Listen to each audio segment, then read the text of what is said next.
Oke, dan Shalom Kristus, Bapak Ibu Saudari. Topik kita adalah mengenai kebenaran dan dongeng, truth and myth.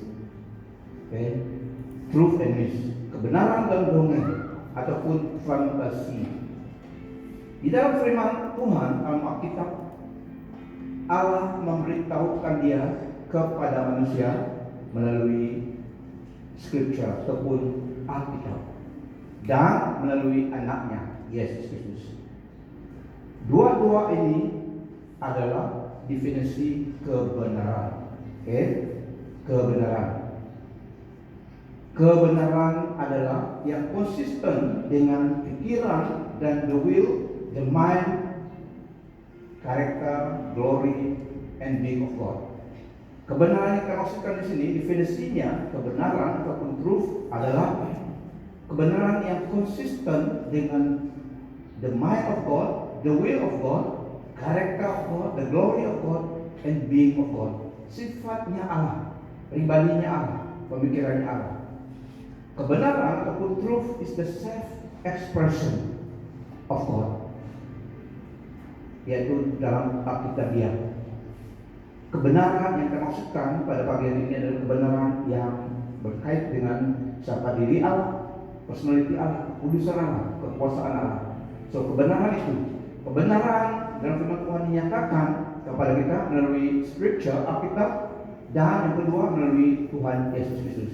Dua-dua adalah kebenaran berdasarkan firman Tuhan. Jadi Allah adalah sumber, the author and source of truth, yang kebenaran. Karena kebenaran maksudnya adalah kebenaran yang refer kepada Allah dan personality karakternya.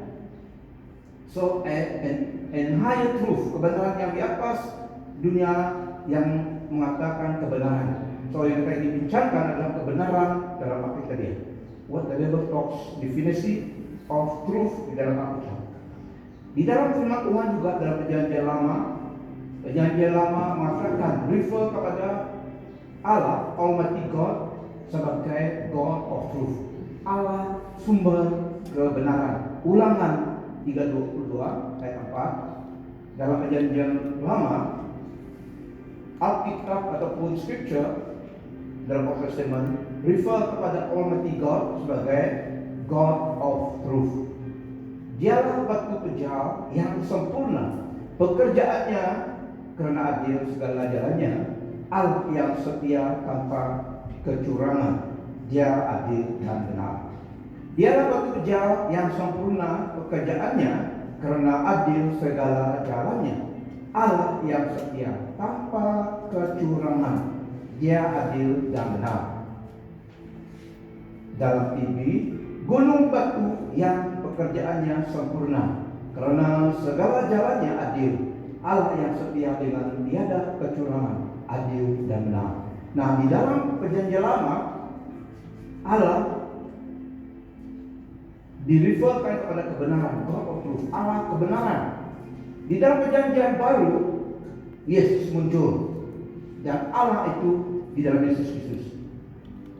Dan Tuhan Yesus berkatakan, I am the truth, akulah kebenaran, I am the way, the truth, and the life. Dia katakan Yesus datang on the scene, Allah yang menjadi kelihatan oleh mata manusia. Dulu dalam Perjanjian Lama, Allah El Shaddai, Elohim, kita tidak tahu banyak nama Dia. Yesus datang dalam Perjanjian Baru menggenapi semua nubuat tentang the coming Messiah. Yesus datang menggenapi semuanya. So Yesus datang on the scene. Dia menyatakan inilah Allah. Jadi di dalam Yesus Kristus, Dia katakan I am the truth, Dialah Allah. Karena di dalam Perjanjian Lama belum nama Dia Yesus Kristus. Nama Dia adalah El Shaddai, Yeshua HaMashiach, dan Elohim. Dia datang ke Perjanjian Baru menyatakan representation of who God is. Yesus datang, dan akulah kebenaran, kata Dia. So maksudnya Dia juga Allah dalam Perjanjian Lama, dan di dalam Perjanjian Baru Dia lagi emphasize itu di dalam Yohanes 14 ayat 6. Akulah jalan, kebenaran dan hidup. Tidak seorang pun datang kepada Bapa kalau tidak melalui aku. Maksudnya Yesus mengatakan I am the truth. Maksudnya dia katakan akulah kebenaran. Dia emphasize a profound claim about his own deity. Dia mengisytiharkan keagungannya, ketuhanannya, kewibawaannya. Dialah Allah, the incarnate Son of God, yang datang menjadi Allah di dunia ini, hidup di dalam manusia, 100% Allah, 100% manusia, supaya dia menyatakan siapa diri Allah itu di dalam dirinya. So he is the truth incarnate. Dialah kebenaran yang dinyatakan di dalam dirinya. Yesus Kristus Allah, kebenaran itu menyatakan dirinya di dalam Yesus Kristus. The perfect expression of God, and therefore the absolute embodiment of all that is. Yesus Kristus adalah the word of God. Dia represent Allah, kebenaran itu, dan menyatakan in his person, dalam pribadi Yesus Kristus. So dua-dua kebenaran yang maksudnya Alkitab, firman Tuhan adalah kebenaran, dan Yesus adalah kebenaran. Dia juga adalah firman Allah itu dinyatakan dalam dirinya. Dalam Ibrani 1 ayat 3 terlihat anak itu adalah sinar gamilang kemuliaan Allah dan gambaran sempurna kewujudannya. Dia memelihara segala-galanya dengan kekuasaan firman-Nya. Setelah menghapuskan dosa kita melalui dirinya sendiri, dia duduk di sebelah kanan yang maha mulia, yang bertata di surga. So Yesus adalah kebenaran yang wujud, yang dinyatakan di antara manusia. Firman-Nya dan dia adalah satu. So dua scripture dan the Son of God adalah kebenaran yang kita maksudkan pada pagi hari ini. Kebenaran yang powerful and above all and human, karena dia ada Allah sendiri. Karena dia satu-satunya kebenaran yang menyelamatkan. Dan Yesus Kristus juga mengatakan firman Allah adalah kebenaran. Karena firman Allah datang daripada Allah. So itu pun kebenaran dia katakan. Karena dia menyatakan dia adalah kebenaran, dan firman Allah adalah kebenaran. Seperti dalam Yohanes 17 kita baca satu ayat ini, FBB, cucikanlah mereka dengan kebenaran-Mu. Firman-Mu adalah kebenaran. 1 Petrus 1 ayat 23, karena kamu telah dilahirkan semula bukan daripada benih yang dapat dibinasakan, tapi daripada yang tidak mungkin dimusnahkan melalui firman Allah yang hidup kekal selama-lamanya. Firman Tuhan dalam Scripture adalah kekal. Kita pergi surga masih ada firman Allah. Yesus juga adalah Allah yang kekal, firman Allah. So dua-dua termasukkan adalah firman yang maha kuasa. Sebelum kita masuk di dalam cerita dongeng dan kita akan masuk dalam teks kita, tapi kita harus tahu yang kita ingin maksudkan, kebenaran.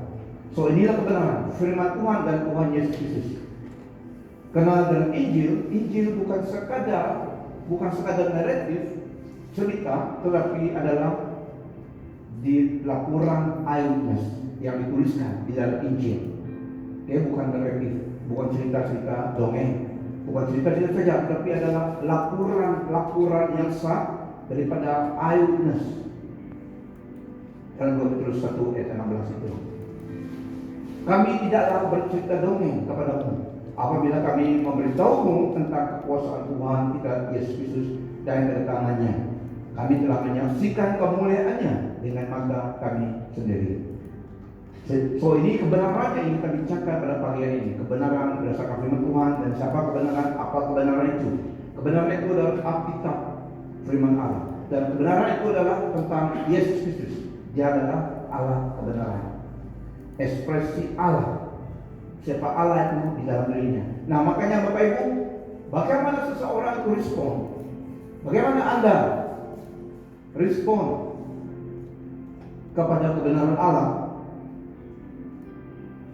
Sangat penting, karena akan mengandungi eternal significance.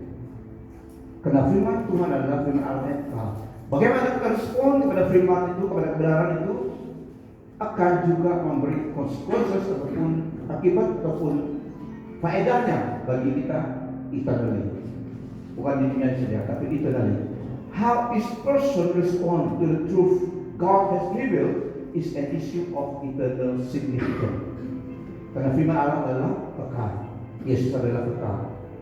Tetapi to accept and submit to the truth of God, jika kita mengandalkan dan berserah kepada kebenaran Allah, kita akan menerima eternal life.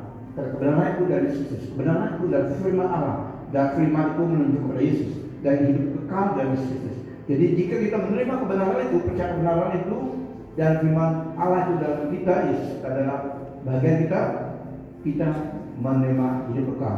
Di sebaliknya, jika orang respon dan reject kebenaran itu, firman itu juga yang akan menghakimi dia at the end of the day.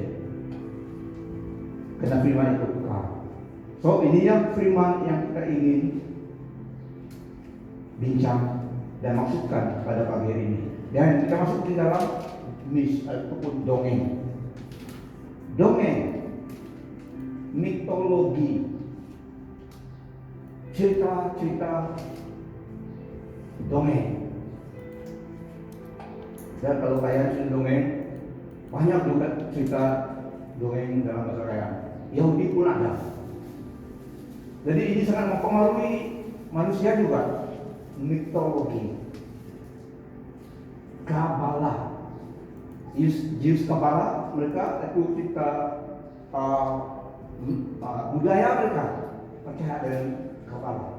Banyak nama Jews dan ilah-ilah, the gods ada mereka yang kuat-kuat. Lord of the Ring dan Saint George and the Dragon ditulis, tapi tidak ada tulisan Alkitab kita. Ada Alkitab yang tulis itu aliran yang lain. Ada cerita Saint George and the Dragon, Night at the Round Table. Ini adalah cerita-cerita mitologi orang Yahudi. Boleh mempengaruhi mereka. So, pada bagian ini kita akan kebenaran dan dongeng, truth and myth. Kalau kalian cerita waktu bulan ada ukang dari sebulan banyak sampai dan cerita itu sampai ada budak-budak percaya kalau kamu tengok bulan waktu full moon ada seorang yang sampai ke sana itu ukang. Tapi anak muda sekarang tidak tahu cerita itu, tapi ada. So inilah cerita dongeng. Masalahnya adalah tidak benar cerita dongeng itu, tetapi sangat menghiburkan dan very entertaining. Mitologi seperti The Lord of the Ring, Saint George and the Dragon, dan banyak lagi. Tapi itu tidak dalam Alkitab kita. Itulah di canonize dalam Alkitab, dan yang hanya dibuat manusia, yang bukan autornya, tidak divine inspiration, disingkirkan. So finally, yang ada dalam Alkitab kita, inilah yang canonize. Tapi ada aliran lain, masih ada cerita itu di dalam Alkitab mereka. Oke, so ini yang kita maksudkan mitologi. Teks kita masuk di dalam 2 Timotius 4 ayat 1 sampai 8. Setelah introduction kebenaran dan dongeng itu, kita masuk dalam firman Tuhan, mempelajari seterusnya di dalam 2 Timotius 4 ayat 1 sampai 8. Di hadirat Allah dan Kristus Yesus yang akan menghakimi mereka yang hidup dan yang mati, dan demi kedatangannya serta kerajaannya, aku menyuruhmu. Ini surat Rasul Paulus kepada Timoti, yang Pastor Timoti. Beritakanlah firman Allah, bersedialah pada setiap masa baik masanya sesuai maupun tidak. Tunjukkan apa yang salah, tegur dan nasihati mereka dengan seluruh kesabaran dan ajaran. Karena akan sampai masanya mereka tidak menerima ajaran yang benar, tetapi mengumpulkan ramai guru mengikut kehendak mereka sendiri untuk mengajar apa yang ingin didengar oleh mereka. Mereka dengan mendengar ajaran yang benar, tetapi menumpukan perhatian, tapi mereka fokus, mereka konsentrasi mereka kepada cerita-cerita dongeng. Ini keadaan akhir zaman. Tetapi kamu berwaspadalah dalam segala hal, tabah menanggung kesusahan, jalankan kerja menyebarkan Injil, dan laksanakan tugas yang diamanahkan kepadamu dengan sempurna. Tentang diriku, kini aku laksana minuman, kini aku sepertinya bagaikan minuman yang sedang dituangkan sebagai persembahan kepada Allah, dan sudah hampir masanya aku pergi menghadapnya. Aku telah berjuang dalam perjuangan mulia ini. Aku telah sampai ke garis akhir. Aku telah setia dalam iman. Sekarang mahkota pembenaran telah disediakan untukku. Tuhan Hakim yang adil itu akan memurniakannya kepadaku pada hari itu. Bukan kepada aku saja, tetapi kepada semua orang yang merindui kedatangannya. Ini teks kita. Dari ayat 1 kita lihat, Kristus dialah yang menghakimi orang yang hidup dan yang sudah mati. Dia akan datang.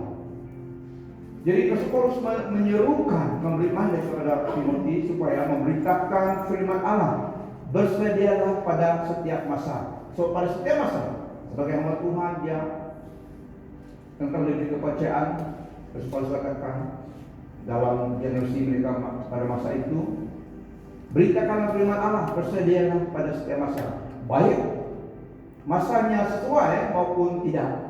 Tunjukkan apa yang salah, tegur dan nasihati mereka dengan seluruh kesabaran dan ajaran. So firman Tuhan digunakan untuk mendidik seseorang itu. Dan Paulus memandatkan, menyuruhkan kepada Timotius supaya melakukan itu. Kita lihat sini, bersedialah pada masa, setiap masa. Pada masa yang baik, masa yang sesuai maupun tidak. So ada masa yang sesuai, ada masa yang tidak sesuai. Tetapi bersedialah pada setiap masa. Preach the word in season or out of season. In season and out of season. Correct, rebuke, encourage, direct, patient, and careful instruction. Nah, tugas sebagai hamba Tuhan adalah ini, menyampaikan firman Tuhan. Baik masanya sesuai, ada juga masa yang tidak sesuai. Tapi sebagai hamba Tuhan, dia katakan kepada Timotius, bersedialah senantiasa. Sebarkan Injil, baik masa yang sesuai dan masa yang tidak sesuai. So, itu tugas seorang hamba Tuhan, menyebarkan kebenaran. Kebenaran, Bapak Ibu Saudara, kebenaran boleh membuat orang tersinggung. Karena kebenaran itu adalah seperti pisau yang lebih tajam daripada permata dua, pisau yang bermata dua. So boleh menyinggungkan perasaan orang yang mendengarnya. Tapi firman Tuhan adalah firman yang benar, yang benar, dan tidak dapat tidak ada argumennya. Hidup manusia yang harus diubah, bukan firman Tuhan harus diubah sesuai dengan hidup orang, tidak. Makanya kebenaran boleh menyinggungkan, menyedarkan, dan membuat orang marah juga. Amen. Ada kamu marah? Tidak. Di sini tidak ada yang marah. Tapi ini firman Tuhan. Ada yang tersinggung, ada yang marah. Kalau firman Tuhan itu disebarkan, membawa orang bertobat, membawa orang menyadari diri dan kembali kepada Tuhan, ke jalan yang benar. Tapi kebenaran boleh membuat orang tersinggung. Tapi Timotius harus memberitakannya, baik masa yang senang, baik masa yang tidak senang juga, masa yang sesuai dan masa yang sesuai. Tapi kebenaranlah yang menyelamatkan. Beritakanlah firman Allah, bersedialah pada setiap masa. baik masanya yang sesuai maupun tidak. So, masa yang sesuai, oke, senang, banyak orang yang pay attention ataupun senang disebarkan karena masa yang sesuai. Tapi pada masanya yang tidak sesuai juga harus disebarkan. Tunjukkan apa yang salah, tegur dan nasihati mereka yang pendengar itu di jemaat di tempat Timothy melayani. Tunjukkan apa yang salah, tegur dan nasihati mereka dengan seluruh kesabaran dan ajaran. Menegur manusia orang, beri instruction, memang harus ada kesabaran. Karena firman Tuhan itu menegur dan mengoreksi orang. Jadi ada yang respon dengan bertindak dengan tidak baiklah. Boleh mereka seperti mau offended kamu, karena mereka offended karena kebenaran. Tetapi itulah kebenaran yang menyelamatkan. Masa yang sesuai, masa yang sesuai. Masa yang sesuai biasanya Christmas masa sesuai kan? Birthday masa sesuai. Orang wah ini senang, hatiku senang, bajuku cantik, mood pun oke. So masa yang senang Christmas. Tapi masa yang tidak senang yang sesuai. Masa yang tidak sesuai juga harus sebagai firman Tuhan. In season and out of season. Masa yang sesuai Christmas dan masa yang rame-rame lah. Senang orang orang senang terima. Tapi masa yang tidak sesuai. Salah-salah yang preacher itu juga mau dilawan ataupun orang tidak senang. Tapi kebenaran itu yang menyelamatkan. Contoh masa yang tidak sesuai. Waktu saya kerja tim bagian dulu, saya bawa lorinya, power taker. Pada hari yang panas, seperti yang di Lompon sana, isi tanker penuh, lepas itu mau naik pergi camp dan pergi blok. Dan ada satu keluarga, suami istri dan ada anak kakak dengan mau kumpang itu pergi camp atas, masuk ke saya. Tapi mereka masuk dalam peta yang benar lah, yang betul. Boleh saya kami dulu ikut? Boleh, karena besar juga lorinya kan, depan ada 11, mereka masuk. Dalam perjalanan, tapi masa itu memang sebagai orang percaya dan itulah harus tugas kita juga menjadi saksi Kristus. Masa tenang, masa sesuai. Jadi masa itu saya pikir itulah ladang pelayanan saya. Nah, tidak dipikir mau planning full time, tapi pas itu saya gunakan itu saja. Gunakan masa itu. Mereka masuk dalam kereta, jalan kami dari Lepon. Dalam perjalanan panas betul hari, dari siang hari panas. Saya ceritakan panas betul hari ini Pak. Ada besar daripada saya lah. Panas betul hari ini. Tapi ada tempat yang lebih panas lagi. Tuhan bilang di neraka panas lagi. Panas daripada oksigen, diokso itu. Jadi saya tengok apa yang saja. Karena mula-mula ada cerita, ya kami dua baru balik berobat orang. Saya tengok kalau dokter lain juga pakaian negara, tapi ini macam mana dokter ini bukan dokter lain, memang bermula.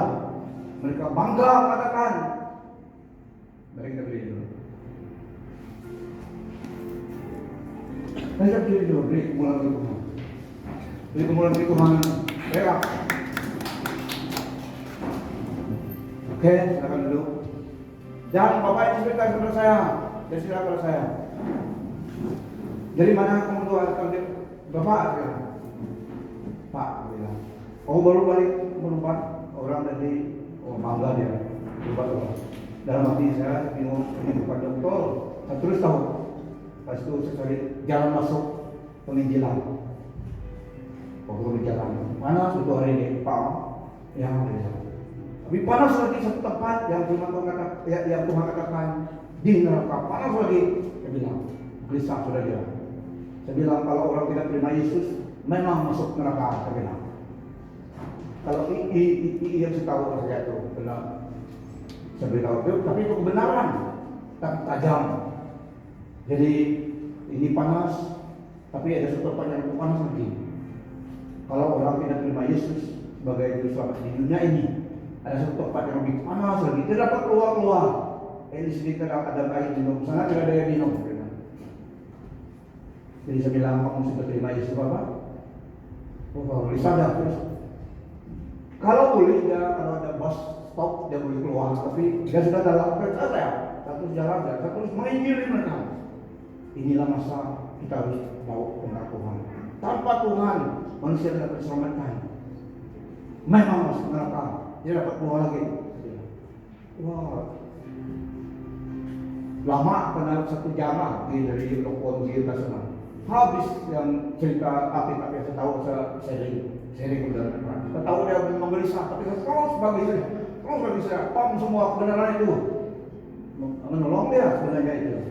Pada malam itu sudah sampai kami dan sampai di sini saja kami luri minyak ke depan masuk blok lagi, terus sampai main camp ya. Saya suruh mandorkan mereka.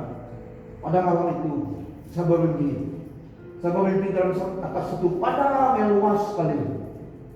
Saya berjalan. Saya lihat ini ada satu alligator. Tahu alligator? Buaya Afrika. Buaya besar daripada buaya barang itu. Mungkin dengan sama tapi alligator. Saya lihat alligator itu. Semua lari. Saya sudah melangkah sebenarnya. Saya lihat semua, tidak ada kayu pokok dapat lindung lagi sebelah sana. Tapi saya takut terkejut di dia alligator itu. Soal dia. Semua lari. Tapi dia bilang sama saya, kalau kamu lari, saya masih dapat kejar. Dia bilang, kenapa betul juga. Saya lihat, saya lihat mana semua lari. Semua padang bola, semua bersih. Tidak ada kayu-kayu sembunyi. Tapi dia bilang, kalau kamu lari, saya sempat masih dapat kejar. Bagus, sekarang kamu pukul saya, dia bilang. Saya lihat, kedua kali saya lihat, rupanya ada sangkut kepada kayu yang begini, angat kayu. Dia sangkut kepada angat kayu itu, dan masalah tahu. Itu kayu leher, dia sangkut kepada angat kayu itu. Dia bilang kalau kamu pukul sekarang. Saya lihat 2 kali, saya lihat dia benar-benar sangkut kepada angat kayu itu. Saya lihat di bawah ada satu tong kayu lah, saya ambil kayu itu, saya pukul dia, mati dia. Alligator besar tuh, ada kalau kamu lari saya dapat kejar, dia bilang betul juga. Sahabat dia lagi pun laju lah, dia dapat lari. Bagus kamu pukul saya sekarang. Saya lihat 2 kali dia sangkut leher dan angkat kayu itu. Dan cucu dan juga kayu situ. Sambil sok pukul dia, mati dia. Tapi dia bilang terima kasih. Akhirnya kita itu satu pukul dan mati dia bilang terima kasih. Itu dalam mimpi. Karena mimpi ada mimpi dari Tuhan. So malam bisa bangun. Siang hari kira pukul awal pagi, pukul 8 gitu, orang ketuk itu. Saya keluar, tengok dia cerita, oh ya kalau tidak Tuhan, tidak kami hidup lagi. Dia bilang, kenapa Pak? Semalam hujan ribut petir, tapi tempat mereka saja. Mereka di rumah, tahu rumah di blok, rumah tarif lah, rumah kecil. Orang yang terbang pokok itu, coba diam sana. Pada malam itu, hujan ribut, atap rumah mereka terbang semua, basah semua mereka dalam rumah itu, tidak datang lagi. So datang lagi pagi itu bilang sama saya tidak lapor, karena mandor awal pagi cek lah. Saya datang, ayah, ini Tuhan, kalau Tuhan tidak tolong kami tadi, mati lagi. Kenapa? Baru cerita. Terus sampai kepada mimpi yang itu tadi menyadarkan dia akan hidup dia. Saya bilang itu Allah, hanya Tuhanlah kebang hidup kita. Ingat yang saya sharingkan itu adalah kalau bagaimana ada respon kepada kebenaran yang setelah saya injili kepada dia itu, tanggung jawab dia sudah. Saya telah menyebarkan kebenaran yang dapat menyelamatkan dia. Tapi itulah pada malam itu menyadarkan dia. Seorang dokter tradisi. Dokter dia baru pulang melawat. Habis basah pakaian kena atap zinc itu diterbang oleh betul itu dia bilang lightning dan bunyi angin terbang semua. Tidak tidur lagi semalam itu basah. Anak dia siswi tidak dapat berpeluk lagi. Karena basah. Hujan. Kalau saya terus lama lagi lah. Ialah Tuhan sudah harapkan kita ini. So ini yang sesuai ini, masa yang tidak sesuai, tapi Tuhan gunakan juga menyadarkan orang, menyelamatkan. Oke, so masa yang sesuai senang. Masa Christmas senang memberitakan firman Tuhan, karena itu adalah masa yang sesuai. Tapi masa yang tidak sesuai pun, kata firman Tuhan sini, beritakanlah Injil kebenaran itu. Karena itu akan menolong menyelamatkan orang. So itu contohnya kebenaran in play, yang masa yang tidak sesuai.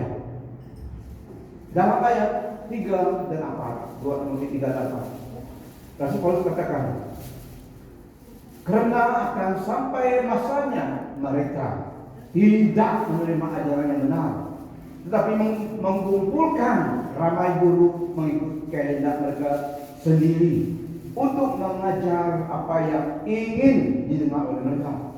Wow, ini adalah spirit of the end time.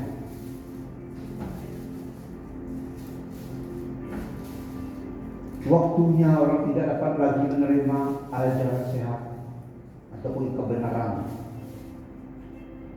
ajaran yang benar, tetapi mengumpulkan ramai guru mengikut kehendak mereka sendiri untuk mengajar mereka apa yang ingin mereka dengar oleh mereka, apa yang mau didengar mereka, itu yang mereka mau.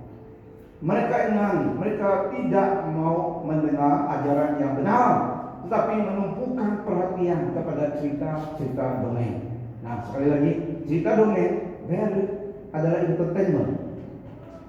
Boleh menyenangkan, tapi boleh menyelewengkan seseorang daripada kebenaran yang benar.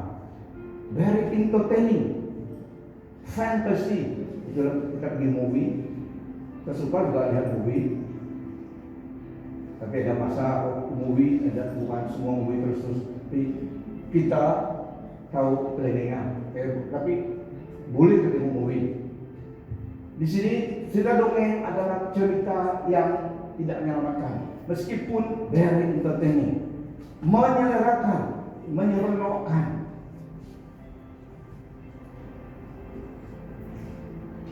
Mereka tidak mau mendengar ajaran yang benar, tapi menumpukan perhatian kepada cerita-cerita dongeng. Mereka tidak mau mendengar tentang firman Tuhan, tentang pertobatan, tentang dosa, penghukuman, jangan ikut cara dunia yang tidak ikut kehendak Tuhan. Mereka tidak mau itu. Mereka mau mendengar apa yang menyenangkan telinga mereka. Cerita dongeng. So, cerita dongeng menyenangkan telinga manusia di luar Tuhan. Cerita dongeng. Tapi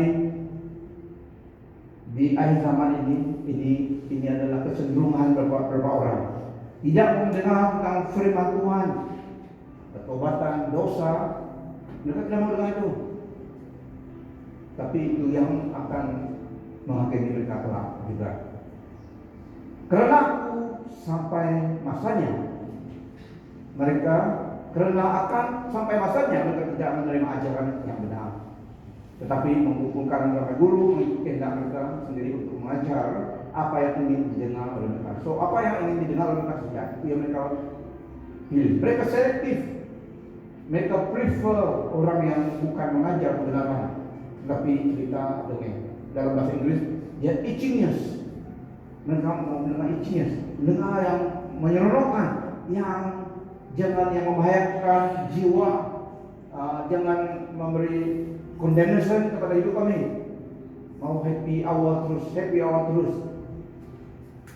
Jadi mereka mau mendengar yang begitu, cerita dongeng. Mereka mau orang yang suka belagak dan suka oratory, yang pandai bercakap, bercerita, very vocal dan very. Apakah itu kamu? Kalau tidak, daripada kebenaran, mereka suka yang itu, orang yang pandai bercerita, berlawak, tapi tidak ada kebenaran dalamnya. Tapi nanti balik khotbah dari tadi. Yang lucu mereka ingat, kebenaran tidak ingat. So mereka suka yang ini.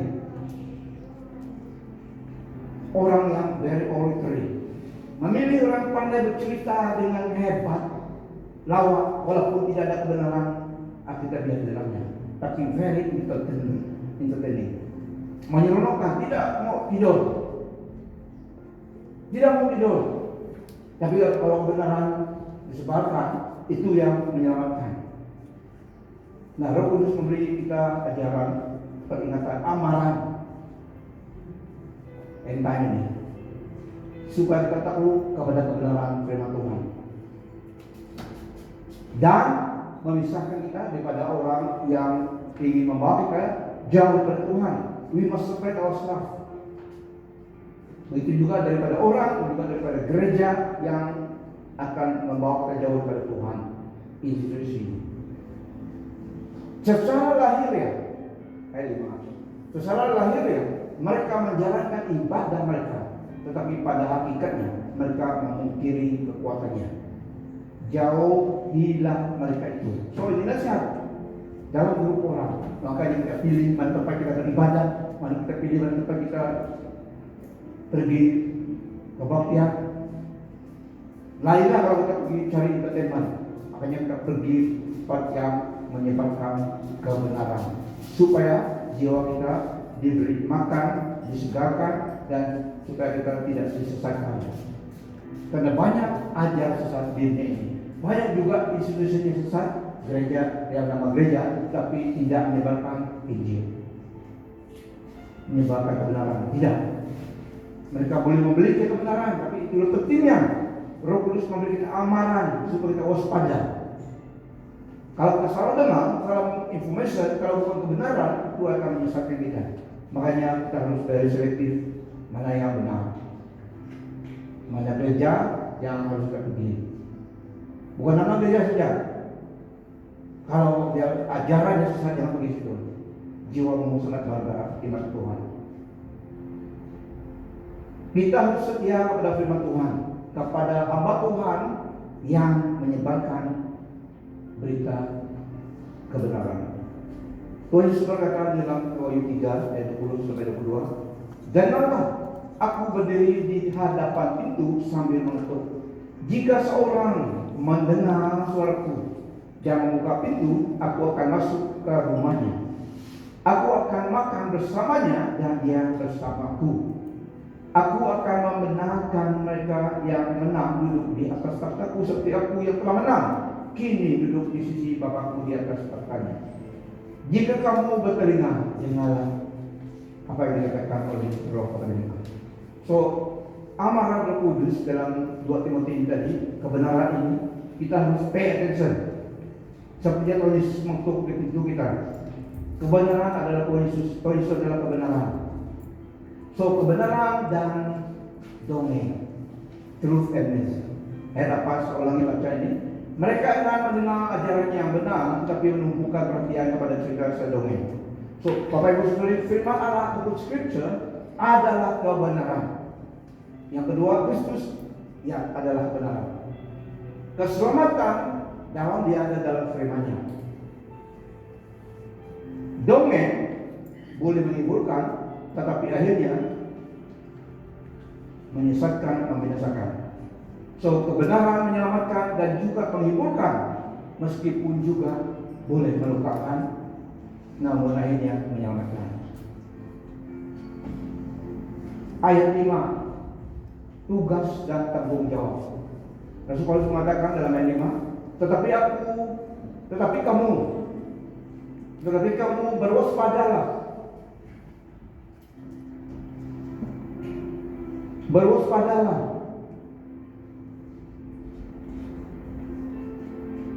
Tetapi kamu berwaspadalah dalam segala hal. Tabah menanggung kesusahan. Jalankan kerja menyabarkan Injil dan laksanakan tugas yang diamanahkan kepadamu dengan sempurna. So, ada masa yang sesuai dan masa yang tidak sesuai, tapi harus menyelesaikan tugas sebagai hamba Tuhan.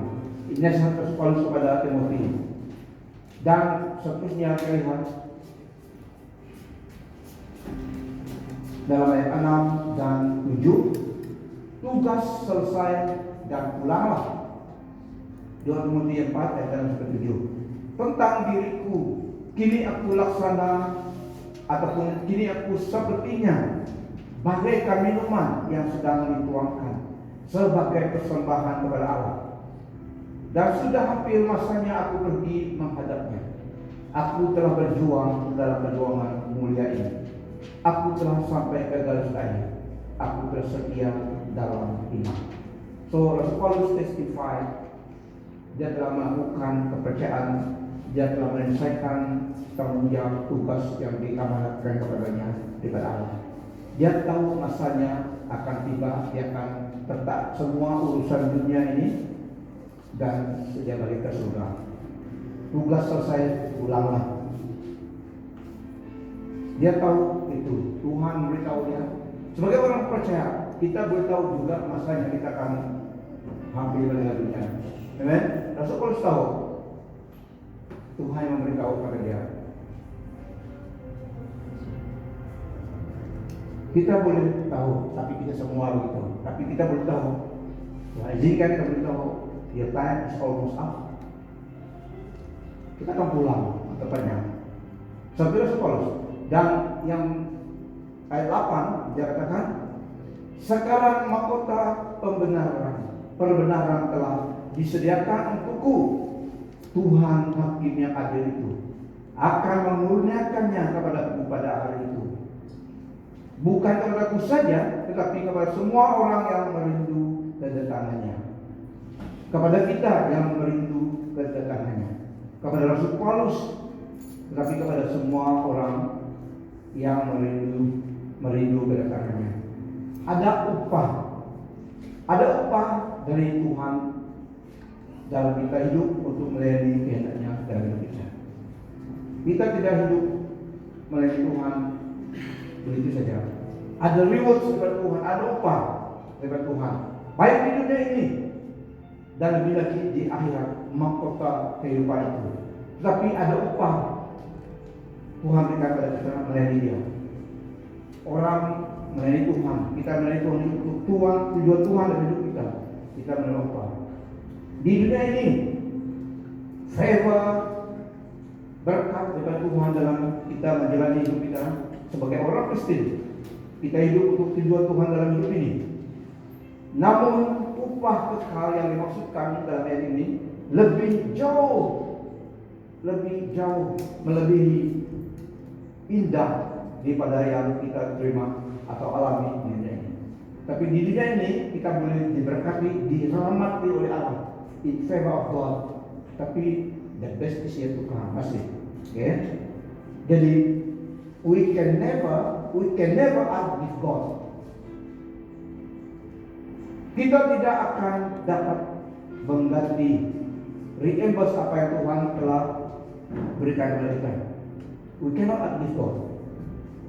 Tuhan reward kita di dalam dunia ini dan juga lebih lagi upah kekal di surga. Karena Tuhan yang memiliki semuanya, God owns everything. Dia yang sovereign owner di dunia ini. Rasul Paulus katakan mahkota kehidupan menantikan dia. Dan bukan saja kepada dia, tetapi kepada semua orang yang merindu kedatangan Tuhan Yesus. So in conclusion, Bapak Ibu Saudara, tanggung jawab dan peluang ada semua pada kita daripada Tuhan.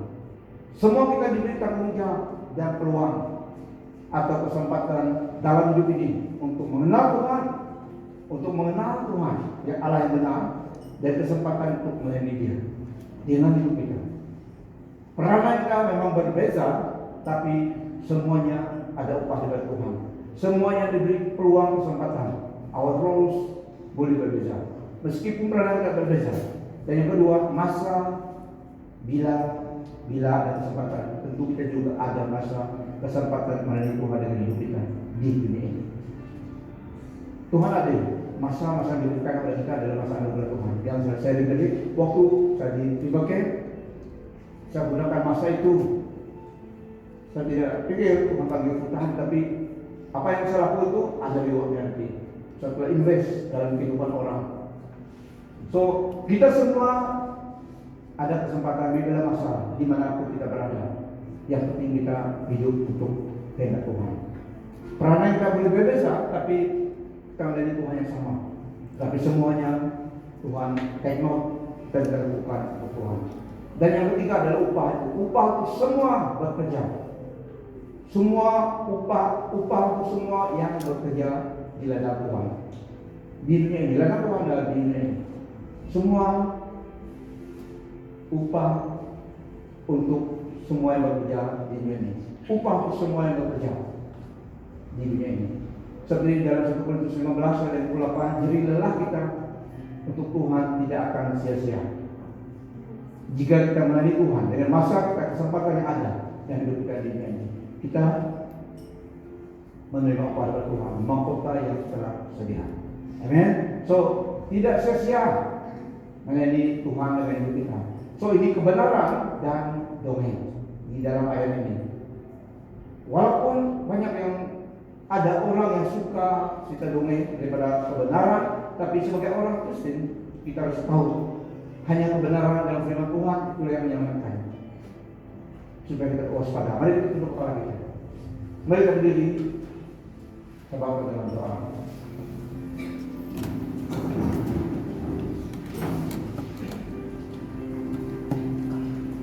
Bapa surgawi Allah yang perkasa, terima kasih atas firman-Mu yang memberi kami petunjuk, pedoman kebenaran.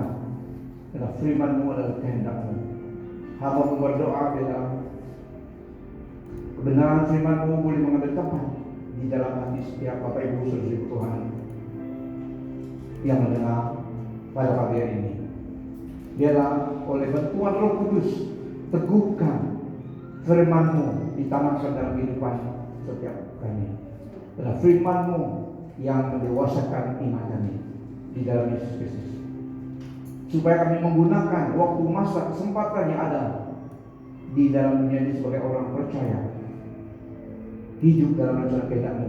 Karena pada suatu hari kelak selesai masa kami akan menerima upah daripada Tuhan, upah yang kekal.